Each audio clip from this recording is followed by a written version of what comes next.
একটিমাত্র দল বাংলাদেশে, যে দলটি কোনো নেতা কর্মী বাংলাদেশ থেকে পালিয়ে যায় না। এত জুলুম নির্যাতন অত্যাচার, দলের শীর্ষস্থানীয় নেতৃবৃন্দকে ফাঁসি দেওয়া হয়েছে।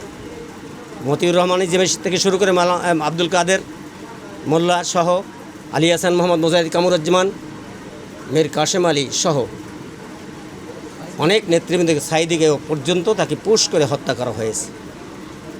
তারই ধারাবাহিকতায় এদেশের তৌহিদি ছাত্র জনতা এটাকে কোনোভাবেই মেনে নিতে পারে নাই। 2024 সালে যে কোটা আন্দোলনের মাধ্যমে, যেটা ছিল আরেকটি আমাদের ঘাড়ে চাপিয়ে দেওয়া, 100%-এর মধ্যে 56% তারা কোঠায় নিয়ে যাইত, বাকি 44%ও তারা নেতাদের হাতে নিয়ে যেত। অর্থাৎ দেশের জনগণ সম্পূর্ণভাবে আমাদের সন্তানেরা লেখাপড়া করে সার্টিফিকেটে তারা রিক্সা চালিয়ে দিনমজুর খেটে খেয়ে তারপর দিন যাপন করছে। তারই ধারাবাহিকতায় 2024 সালের সেই জুন মাস থেকেই আন্দোলন শুরু হয়, কোটা আন্দোলন, কোটা বিরোধী আন্দোলন। সেই আন্দোলনেই মূলত জুলাই মাসে 16 তারিখে আবু সাইদকে যেভাবে গুলি করে হত্যা করা হয়েছে, সেদিন থেকেই আমার ছেলে শহীদ মাহফুজুর রহমান আন্দোলনে ছিল।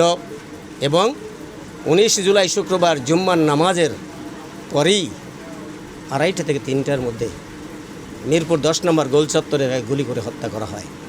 শুধু মাহফুজকে নয়, বাংলাদেশের প্রায় 1,500-এর উপরে ছাত্র জনতাকে গুলি করে হত্যা করা হয়েছে। এই ফ্যাসিস্ট হাসিনা, এই হাসিনাকে যারা সমর্থন করে, তাদের কলিজায় আসলে মুসলমানের ছোঁয়া পর্যন্ত নাই। তার কারণ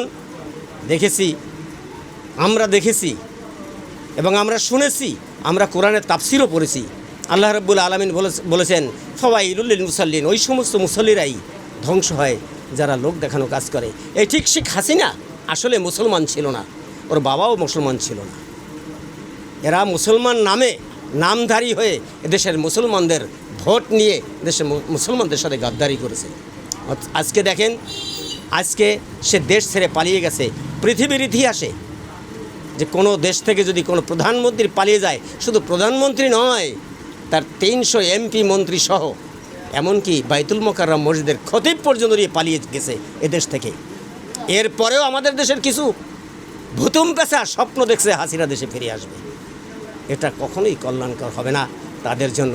আপনারা জানেন, গতকালকে আন্তর্জাতিক অপরাধ ট্রাইব্যুনালে সে ফ্যাসিস্ট হাসিনার পুষ্য 25 জন সেনা কর্মকর্তার বিরুদ্ধে গ্রেপ্তারি পরোয়ানা জারি হয়েছে। আমি মনে করি আমাদের সন্তানদের জীবনের বিনিময়ে যে নতুন বাংলাদেশ হতে যাচ্ছে, তারই একটি বহিঃপ্রকাশ ঘটছে গতকালকে। আমরা আশা করব আগামী দিনে একটি নতুন বাংলাদেশ, একটি নতুন সূর্য উদয় হবে এই বাংলাদেশে, ইনশাআল্লাহ।